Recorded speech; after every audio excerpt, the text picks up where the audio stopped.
네, 안녕하세요. 최준영입니다. 오늘은 지구본 도서관 시간입니다. 2026년 새해를 시작하면서 올해는 책 좀 많이 봐야지. 그래, 1년에 52주니까 2주에 한 권씩 하면은 적어도 20권을 읽어야지. 이런 결심하신 분들 많을 것 같습니다. 그런 결심에 도움을 좀 드리기 위해서 오늘 제가 책 한 권을 들고 나왔는데 사실은 조금 민망합니다.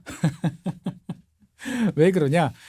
제가 번역한 책이기 때문입니다. 북21이라는 출판사에서 번역한 21세기 지정학이라는 이름으로 나온 책이에요.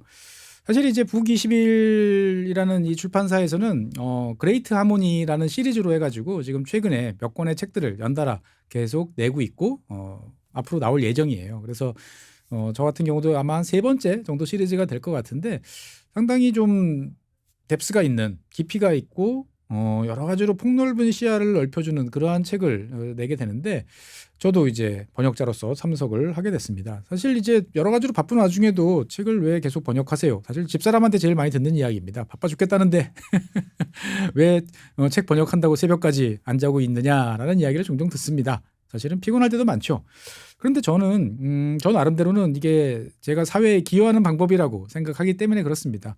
제가 읽어왔던 책들 뭐 많이 있죠. 지금도 책꽂이에 꽂혀 있는 책도 있고 이제 저랑 이제 빠이빠이한 책들도 많은데 그 책들 중에 상당수는 이제 번역이었어요.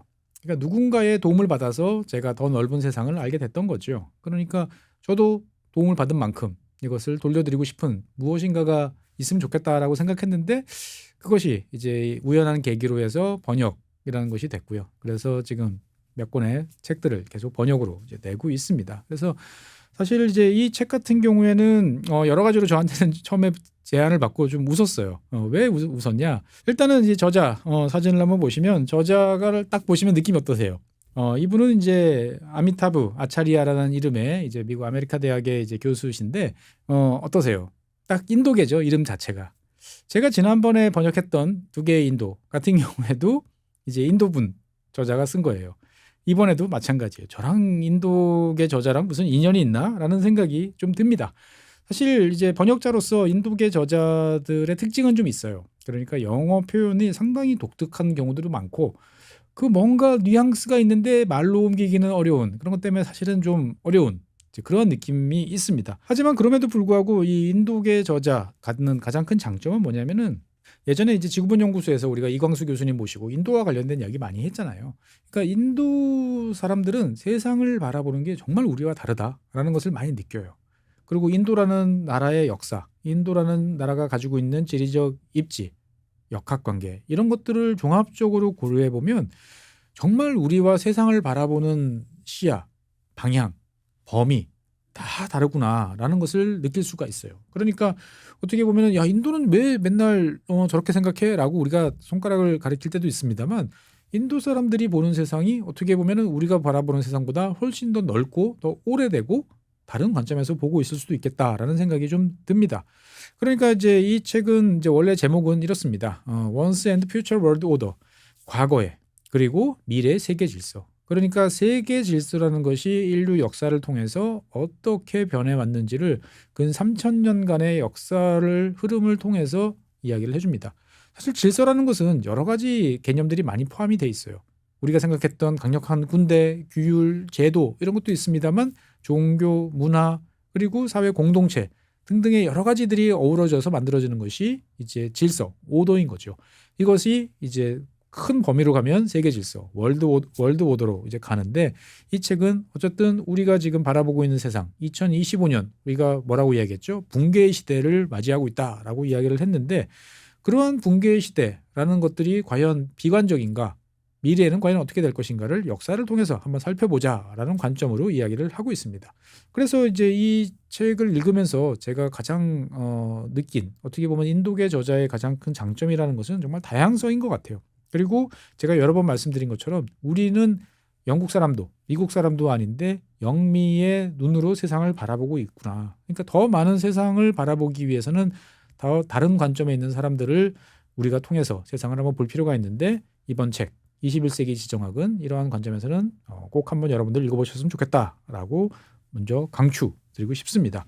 사실 이 책은 21세기 지정학이라고 이야기했지만 영어 원제에서 이야기했던 것처럼 과거에는 도대체 세계 질서라는 것이 어떻게 만들어지고 유지돼 왔는가, 그 속에서의 핵심은 무엇인가라는 질문을 먼저 던져봅니다. 사실 이 저자가 이 책을 쓰게 된 가장 큰 이유는 뭐냐, 뭐 저도 많이 봅니다만 파이낸셜 타임즈나 이코노미스트나 등등의 흔히 말하는 서구의 지식인들이 많이 보는 이러한 매체들의 논조는 최근 들어보면 불안감입니다. 그러니까 서구가 점점 이제 정상의 자리에서 내려오고 후퇴하고 있고, 이 후퇴라는 것은 단순하게 힘이 빠진다는 것을 넘어서서 서구가 지탱해왔던 문명이라는 것이 붕괴하고 세상이 암흑으로 변하는 것이 아닌가라는 이제 두려움이 이제 크다라는 거죠.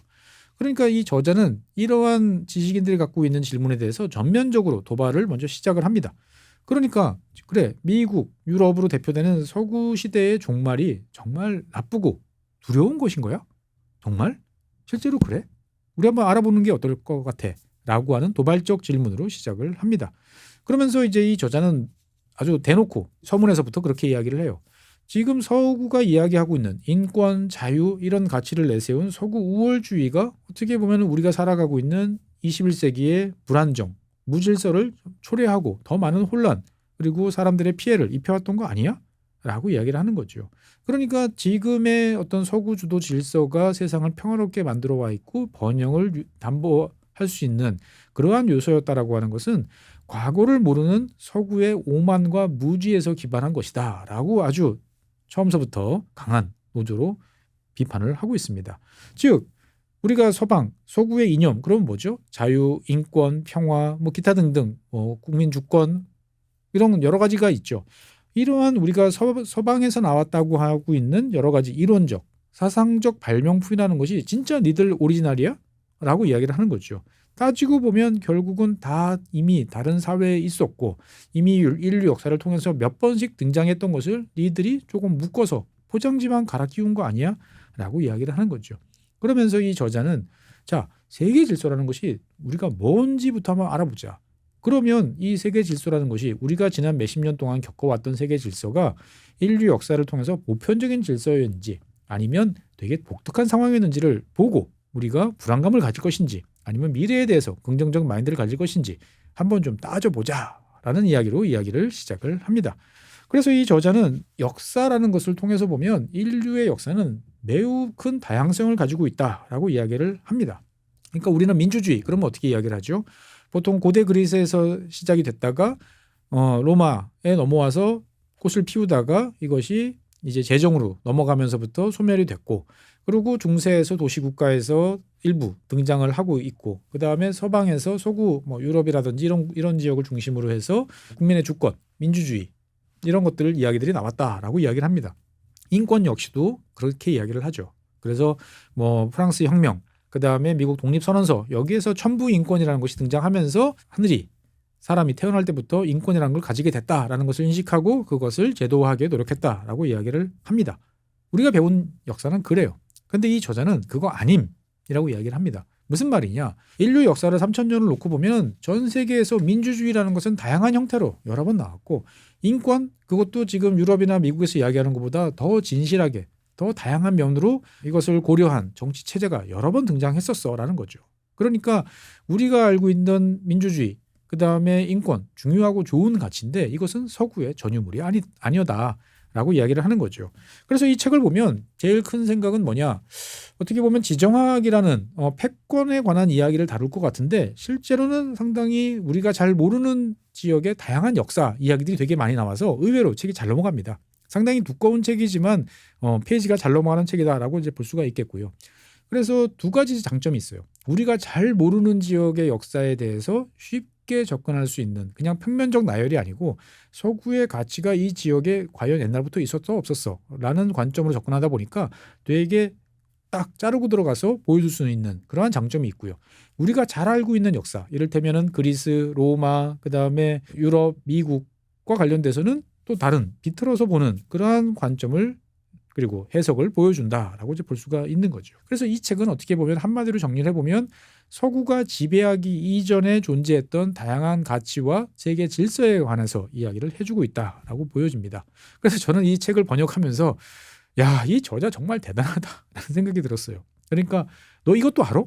라는 이야기를 너무나 자연스럽게 막 털어놓는 거예요.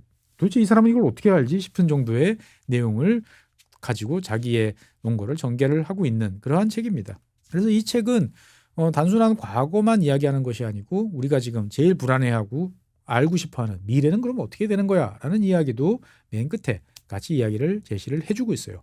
그냥 근거 없는 낙관론 뭐 이런 것이 아니고 실제로 긴 역사를 통해서 보니까 어때? 지금 우리가 얘네들이 힘이 빠지거나 손을 놓으면 큰일 날 것 같은 서구의 지배라는 것도 결국 일시적 현상이잖아. 잠깐이잖아. 라고 이야기를 하는 거죠. 그러면서 문명이라는 것은 역사적으로 보면 당연히 충돌도 하고 싸움도 하지만 배우고 협상하고 익히고 새로운 것을 만들어내가는 과정이야. 그러니까 어떻게 보면 서구가 힘이 빠지면 그것을 대체하는 무엇인가가 등장을 하게 되면 거기서 만들어지는 세계 질서 역시도 과거에서 우리가 경험해왔던 다양한 형태대로 나아갈 수 있으니까 너무 걱정하지 마. 그러면 미래는 어떻게 되는 거지? 라는 거에 대해서는 저 뒤에서 다시 말씀드리겠습니다.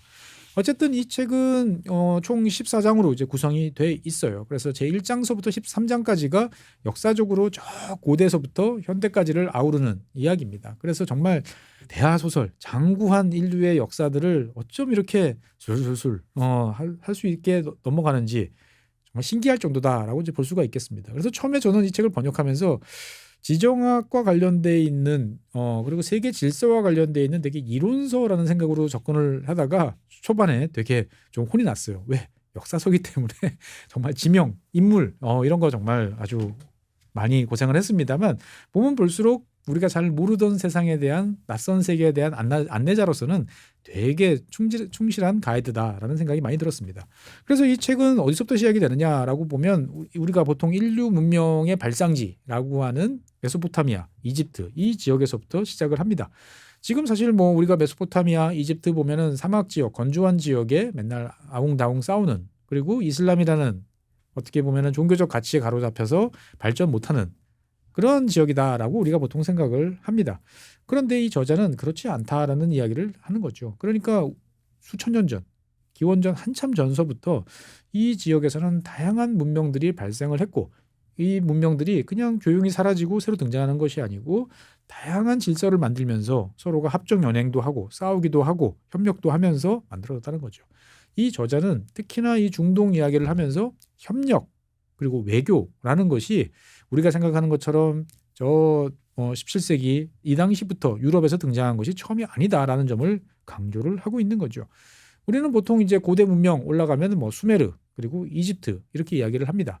그래서 뭐 이집트 같은 경우에는 뭐 고립되는 문화, 수메르를 비롯한 메소포타미아는 개방된 문화, 보통 이렇게 이야기를 하는데 이 저자는 이러한 국가들은 어느 국가는 상대적으로 좀 폐쇄적이고 어떤 국가는 상대적으로 개방적일 수는 있으나 모두 다 서로가 소통하고 외교 관계를 체결을 했다라고 이야기를 하는 거죠. 그러니까 그 당시에 어떻게 보면 사람들이 글씨가 있었나라고 싶었을 때 당연히 글씨가 있었고 문서가 있고 약속을 하고 물론 지금처럼 정상들이 만나서 사진 찍고 정상회담을 하진 않았습니다만 서로 시시콜콜한 이야기를 문서에 써서 보내고 내가 왜 쟤보다 낮은 대접을 받아야 되느냐는 불평불만도 늘어놓고 또 그것을 달래기 위한 또 패권 국가들이 또 여러 가지 노력들을 하는 모습들이 지금도 문서로 잘 남아 있다라는 이야기를 하는 거죠.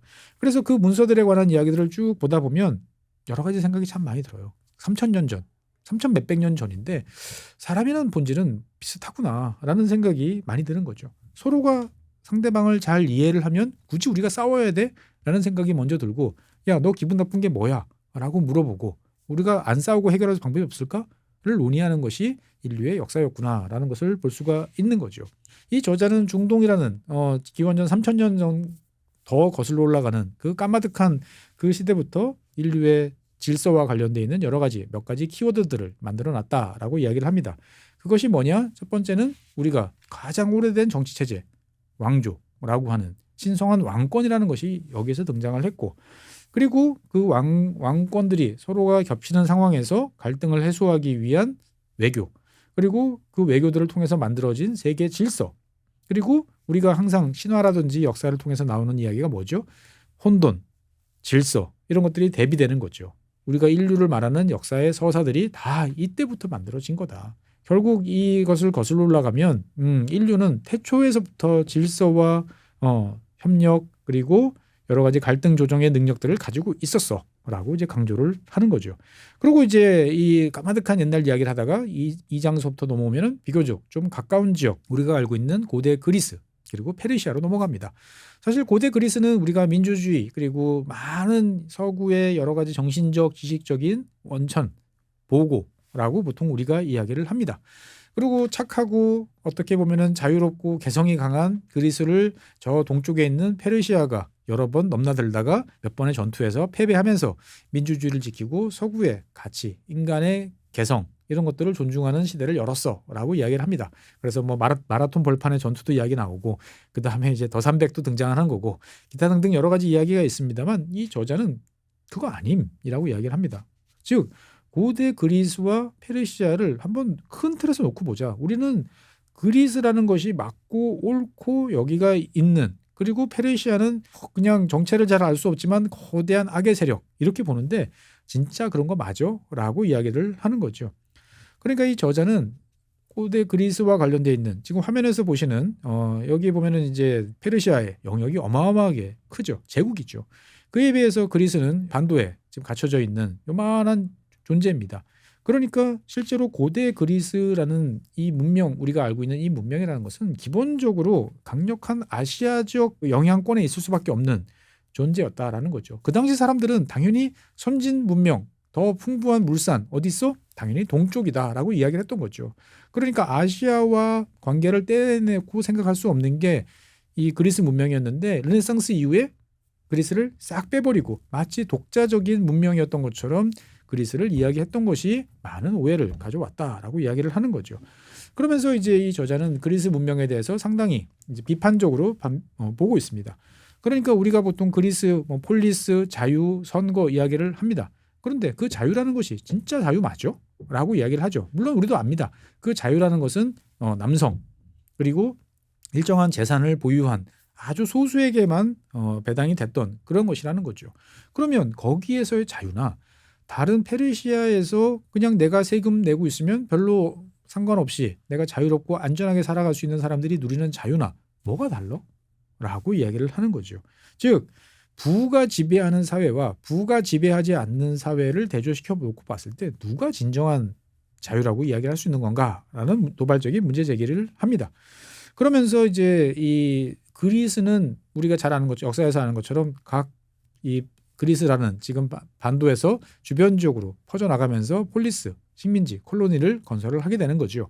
그런데 이러한 과정이 과연 평화적으로 됐을까라는 거에 대해서 저자는 그렇지 않다라고 강조를 합니다.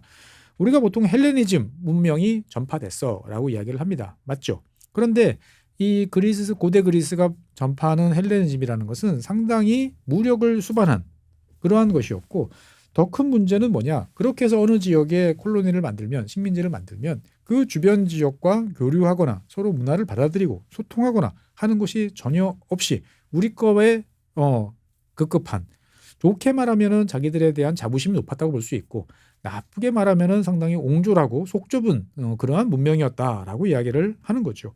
그러면 이와 대조적으로 페르시아는 어땠느냐? 우리는 사실 페르시아에 대해서 아는 게 별로 없습니다. 근데 이 책은 페르시아에 대해서 우리의 오해를 씻어주는 좋은 참고서가 될 수 있어요. 뭐 여러 가지 이야기가 있습니다만 자관 페르시아는 인류 역사에서 보면 제국이라는 것이 무엇인지 제국으로서 가져야 될 개방성 제국은 결코 무섭고 일사불란한 체제가 아닙니다. 그래서는 제국이 유지가 안 되죠. 즉 개방성, 문화적 포용성, 너도 다르고 너도 달라. 기본적인 질서만 지키면 우리는 다 평화롭게 살아갈 수 있어 라고 이야기를 하는 게 제국인 거죠. 그래서 저자는 이 페르시아에 대해서 인류 역사적으로 봤을 때 가장 관용적이고 포용력이 높은 제국이었다라고 이야기를 하는 거죠. 즉 이러한 페르시아와 옹졸하고 속 좁고 자기들만 알고 남들과 어울리지 않는 그리스를 대조시키면서 과연 무엇이 인류의 보편적인 질서고 문명인가라는 이야기를 하고 있는 거죠. 그러면서 이제 이 3장으로 넘어가게 되면은 이제 인도와 관련된 이야기를 합니다. 저자가 이제 인도 사람이다 보니까 당연히 인도와 관련된 이야기를 아주 신나서 이야기를 많이 하는데 사실 이 3장은 저 개인적으로 번역할 때 상당히 고생을 좀 많이 했어요. 저 뒤에서 나오는 이제 10장과 더불어서 제가 제일 고생을 많이 했는데 이게 왜 그러냐? 뭐 제가 이제 이광수 교수님이랑 인도 이야기를 많이 했습니다만 인도 고대 문명을 제가 잘 모르잖아요. 정말 지식의 한계를 많이 느꼈어요. 그래서 이 저자의 이 앞선 서문에서 보면 되게 도발적인 이야기가 들어갑니다. 세계에서 가장 오래된 문명이 뭘 것 같아? 과거서부터 지금까지 면면이 내려오는 문명이 뭐라고 생각해? 라는 거에 대해서 저자는 당연히 인도지라고 이야기를 합니다. 생각해보니까 말이 되는 것 같아요. 다른 쪽은 이 시기에 들어오는 세력에 따라서 뒤바뀌고 바뀌고 하는 것도 많았지만 인도는 어쨌든 면면이 내려오는 그 하나의 그런 것이 있었다라는 점들은 뭐 끄덕끄덕 할 수 있어요. 그런데 저도 이 책을 보면서 가장 놀랐던 게 뭐냐면은 고대 인도에 공화국이 존재했다. 공화국이란 건 뭐죠? 왕이 없이 다스리는 나라들이 존재했다라는 거죠. 즉 가나상가스라고 하는 공화국이 고대 인도에서는 뭐 그냥 당연히 등장하는 하나의 보편적인 정치 체제였고 전 세계적으로 봤을 때 가장 오래 거슬러 올라가는 공화국 체제가 인도 역사에서 등장을 한다. 그러니까 공화국이라는 것은 서구의 전유물이 아니다라고 이야기를 하는 거죠. 즉 공화국이라는 것이 작동을 하기 위해서는 사회계약이라는 것이 체결이 돼야 되는 거죠. 서로가 암묵적으로 룰이 뭐고 이것을 깨트리면 안 되고 이것을 지키기 위해서 뭘 해야 되는 거고 각자의 역할은 무엇이고 라는 것이 있어야 되는데 우리는 이것을 나중에 저 중세가 지난 다음에 유럽에서 체계화시켰다라고 알고 있는데 이미 수천 년 전에 인도에서 다 하고 있었어라는 이야기를 하고 있습니다. 저는 이 책을 보면서 여러 가지 놀란 것 중에 하나가 이제 그 인도의 이제 과거 고대 강력한 이제 패권을 건설했던 이제 아쇼카라는 이제 황제가 있죠. 이 아쇼카에 대해서 이 저자는 이야기를 합니다. 정복할 때는 냉정한 정복자였지만 정복을 하고 달성하고 난 다음에는 어떻게 됐죠? 칼을 내려놓고 모든 사람들의 살생을 막고 덕망 있는 존재로 변신을 했다라고 이야기를 하면서 인권과 관련돼 있는 여러 가지 이야기들을 아쇼카 왕 시절의 인도의 이야기를 담습니다. 보고 있으면 이게 뭐 중국에서 이야기하는 우리가 이제 유교에서 말하는 측은지심인가? 라는 생각도 많이 들고 저 인류의 어떤 마음에 보편적으로 있는 그러한 정서가 인권이라고 볼 수 있는 그러한 것들인데 우리는 이것을 너무 특정한 세력의 이제 가치로 받아들여 왔나라는 생각도 듭니다. 어쨌든 인도와 관련된 책을 보고 있으면 이 지도 책에서도 이제 다 한글로 번역을 해서 올려놨습니다만 인도와 관련돼 있는 내용을 보실 때는 그래도 구글맵 하나 띄워놓고 같이 찾아보시면서 보는 게 훨씬 더 좋다라는 말씀을 좀 드리고 싶습니다. 그래서 실제로 보면 뭐 인도와 관련돼 있는 여러 가지 생각해 볼 거리들이 상당히 많고요. 그리고 다음에는 당연히 중국과 관련된 이야기가 나옵니다. 사실 뭐 중국과 관련된 이야기는 어떻게 보면 저자보다도 대한민국에 웬만큼 책을 본 사람들이라면 더 잘 알 수 있죠. 하지만 이 저자는 그것을 단지 중국이라는 나라 그 자체로만 보지는 않습니다. 즉 중국 역사를 보다 보면 중국은 아무것도 없는 와중에 자기들끼리 무엇인가를 만들어내고 자기들끼리 새로운 것을 만들어내고 그것을 통해서 문명을 발전시킨 약간 외계인 같은 존재라는 생각이 많이 드는데 이 저자는 거기에 대해서도 그거 아님이라고 이야기를 하는 거죠. 그래서 인도가 중국 문명에 미쳤던 여러 영향들에 대해서 쭉 서술을 합니다. 그리고 단순히 거기서 그치는 것이 아니고 중국이 유럽 문명에 어떠한 역할을 했는지에 대해서도 유럽 지식인들의 발언들을 다 따서 이야기를 하는 거죠. 그러니까 우리는 어떻게 보면 유럽은 언제나 중국을 낮춰보고 중국에 대해서 그냥 시장으로 바라봤다라는 생각이 많은데 그렇지 않다라는 것을 저도 이번에 처음 알게 됐어요. 그러니까 유럽 사상사, 우리가 이제 근대 철학이라고 하는 많은 사람들의 발언 속에서 중국이라는 존재들이 등장을 하고 그 존재는 우리가 막스나 이런 데서 본 것처럼 봉건제 그냥 멈춰 있는 그러한 세력이 아니고 끊임없이 변하고 있고 유럽이 오히려 중국에서부터 많은 것들을 배워왔고 그것들을 자기 것으로 흡수했구나라는 것을 볼 수가 있는 거죠. 즉 중국이라는 문명이 갇혀 있고 패권적인 문명이 아니고 얘네도 마찬가지로 서로가 다 주고받았다라는 점들을 이제 보여주고 있습니다. 그리고 이제 6장에 되면은 이제 이슬람과 관련된 이야기들이 나와요. 그래서 이 6장의 제목이 저는 참 좋았어요. 무슨 말이냐? 6장의 제목은 세계를 재활성화하다라는 이야기예요. 그래서 그 전까지 이슬람이 등장하기 전까지 막 활발하게 있었던 세력이 어느 순간 서로 각 지역의 문명들이 쇠퇴를 하고 고립되고 했던 상황을 이슬람이 등장을 하면서 이것을 다시 연결을 시키고 활성화시키고 새로운 자극을 주면서 인류 문명의 보편성을 복원하는 데 성공을 했다라고 이야기를 하는 거죠. 그러면서 저는 이제 이 6장만 읽어보셔도 좋겠다라는 생각이 들어요. 무슨 말이냐? 이 6장은 이슬람의 세계관, 이슬람의 가치관이 무엇인가를 잘 설명을 해줍니다. 그거 다 꾸란에 써 있는 거 아니야? 맞아요. 근데 텍스트만 가지고 전 세계를 볼 수는 없죠. 그리고 텍스트가 있다 하더라도 결국 그것을 어떻게 현실에 적응할 것인지는 이제 여러 가지로 우리가 생각해 볼 거리가 있는데 이 저자는 이 이슬람의 세계관을 아주 일목요연하면서도 잘 정리를 해줬어요. 그거를 보고 있으면 지금 중동에서 벌어지고 있는 여러 가지 모습들, 우리가 이슬람이라는 것은 되게 포용적이고 잘 받아주는 것 같은데 어떤 면에서 봤을 때는 또 급발진하는 이런 것들이 어디서 유래됐는가를 보여주고 있다라고 볼 수가 있습니다. 그래서 이 저자는 어떻게 보면은 이슬람이라는 것은 세계 질서에 대해서 그 전에 있던 문명하고는 분명히 근본적으로 다른 개념을 가지고 있어. 그러니까 우리는 이 자체를 그대로 인정을 하고 이 이슬람이 만들었던 그리고 그 후에 나왔던 여러 가지 세계 질서에 대해서 우리가 알면 더 세상을 다르게 볼 수 있어라고 이야기를 하는 거죠. 즉 저자가 봤을 때 이 이슬람이라는 이 문명은 그 전 다른 문명과 달리 통합과 분열을 동시에 달성하는 뜨거운 아이스 아메리카노 같은 일을 했다라고 이야기를 하는 거죠. 다른 이념과 가치관이 공존이 가능한가라는 질문에 대해서 저자는 당연히 이슬람은 그걸 가능하다라고 봤고요. 그리고 이제 이 6장의 가장 큰 미덕은 이슬람이 구체적으로 우리가 르네상스에서 기여했어라고 했던 그냥 한 줄로 알고 있던 상황들이 어떤 과정을 통해서 이루어졌는지 그리고 그것과 관련돼서 여러 가지 에피소드들을 잘 설명을 해주고 있다는 거죠. 그러니까 이 책의 가장 큰 장점은 어떻게 보면은 그냥 이론서 쭉 하나의 내 이론을 뒷받침하기 위해서 역사적 사례를 막 들이댔다기보다는 수많은 사례들을 효과적으로 배치하면서 자연스럽게 저자가 원하는 그림을 머릿속에 그리게 된다라는 점이 가장 큰 장점인 것 같아요. 그리고 이제 7장, 저는 이제 이 7장도 되게 재밌었는데 이 7장은 연결입니다. 제목이. 그러면 우리가 보통 연결, 문명의 연결, 그러면 우리는 실크로드. 실크로드는 누구죠? 몽골. 이건 떠올리기가 쉬워요. 우리가 잘 알 수 있습니다. 그런데 육지는 몽골에 의해서 이동이 됐지만 바다에서는 뭐냐라고 했을 때 지금 화면에 보시는 것처럼 이런 인도양을 중심으로 놓고 벌어졌던 여러 가지 문명의 교류를 이야기를 합니다. 그러니까 우리는 어떻게 보면 육상에서 벌어지는 육지에서 벌어진 일에 대해서는 익숙합니다.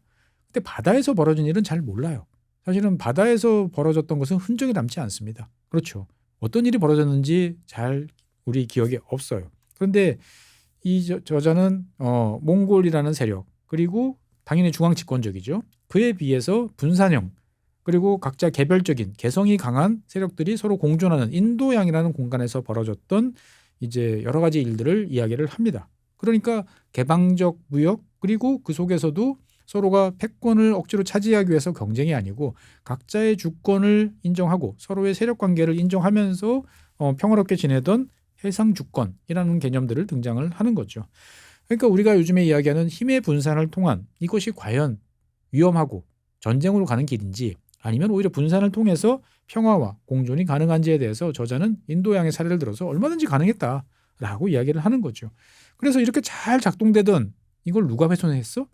그 잘난 척하는 서방이 와서 훼손한 거 아니야. 팔아먹을 물건도 지지리도 없는 놈들이 대포만 들고 와가지고 불 지르고 사람 죽이고 했던 바스코 다가마를 비롯한 서양 세력들이 오히려 이 연결성을 훼손하고 이익을 독점하기 위해서 이 네트워크를 파괴한 게 서양의 역사 아니야?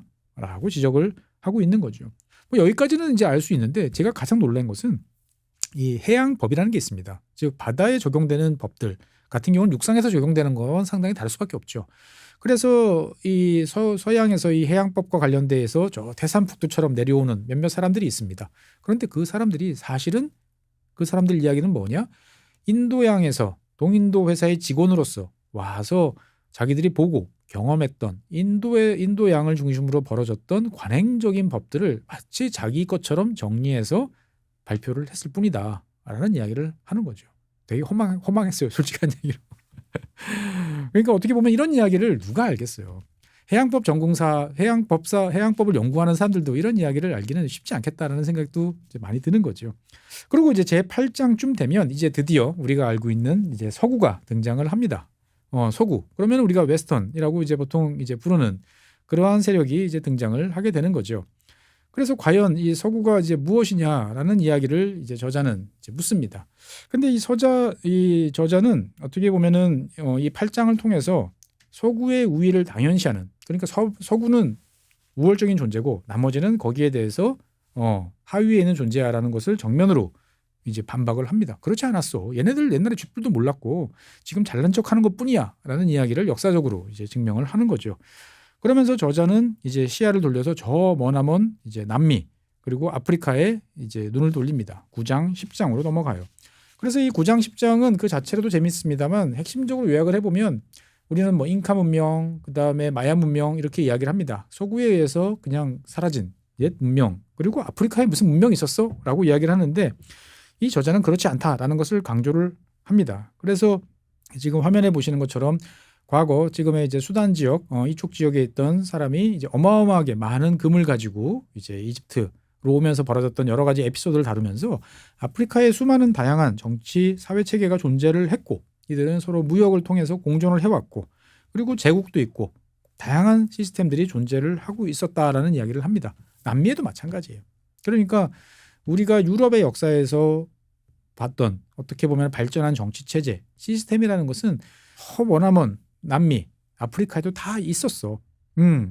단지 우리가 모를 뿐이야, 몰랐을 뿐이야라고 이야기를 하는 거죠.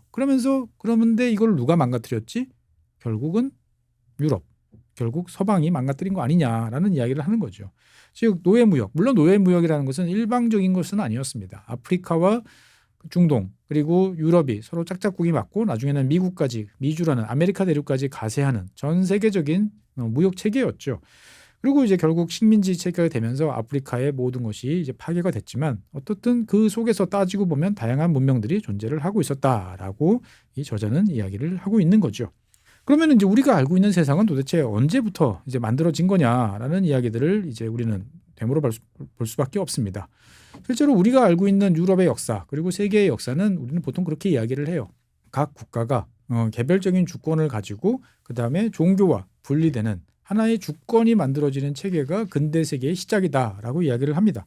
그것을 우리는 보통 베스트팔렌 조약이라고 이야기를 하죠. 그래서 베스트팔렌 조약 때부터 각 나라의 주권, 영토는 신성불가침이고 다른 나라가 간섭하면 안 된다라는 체계가 만들어진 그 연원과 흐름에 대해서 이야기를 합니다. 그냥 우리가 역사책에서 한 줄로 배웠던 것이 이런 배경이 있구나 끄덕끄덕 하게 되는데 이 저자는 거기서 한 발 더 나가죠. 자, 그러면 그 전에 유럽에서 왜 전쟁을 했지?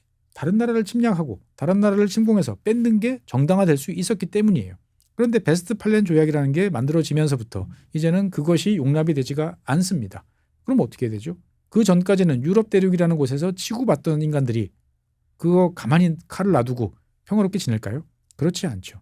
이제는 최소한 옆 동네 애들한테 우리가 침공을 당해서 어떤 위협을 받을 가능성은 그 전보다 훨씬 낮아진 거죠. 그러면 그 전까지 가지고 있던 에너지는 어디로 갈까요? 밖으로 나갑니다. 즉 유럽에서의 베스트팔렌이라는 것은 평화를 가져왔지만 그것은 결국 전 지구적으로 봤을 때는 재앙을 가져온 그러한 요소다라고 이야기를 합니다. 이건 좀 너무 많이 나갔나라는 생각도 듭니다만 어떻든 저자는 이후에 이제 아프리카 나눠먹기를 비롯한 여러 가지에 대해서도 이해를 하면서 유럽이라는 친구들이 과연 지금 누구한테 잘난 척 좋은 모습을 보여줄 만큼의 가치가 있나라고 이야기를 하는 거죠. 그리고 이제 12장이 되면 이제 미국 이야기가 나옵니다. 미국을 상징하는 단어 중에 하나가 이제 언덕 위의 도시죠. 그러니까 신의 어떻게 보면은 부름을 받은 가장 영광스러운 동네가 이제 미국이다라고 스스로 이야기를 하는데 보통 우리는 미국에 대해서 그렇게 합니다. 다른 나라는 식민지를 지배하기 위해서 전 세계를 나눠 먹고 가는 데 비해서 미국은 그러한 영토적 욕심이 없었어. 되게 믿을 만한 나라야. 착한 나라야. 라고 이야기를 합니다. 마지막에 저 필리핀 정도를 식민지로 가지게 됐지만 그것도 결국은 뭐 전쟁을 하고 난 다음에 스페인한테 받은 거잖아. 정도로 생각을 합니다만 이 저자는 그거 잘못됐지라고 이야기를 하는 거죠. 왜 미국이 식민지에 관심이 없었을까요? 미국이란 나라는 거대한 대륙이에요. 그러니까 서부로 가서 다른 나라들이 아프리카 나눠 먹고 남미 나눠 먹고 아시아에 가서 나눠 먹을 동안 미국은 미국 땅에서 있는 그 원주민들을 쫓아내고 자기 땅으로 만들기 바빴다라는 거죠.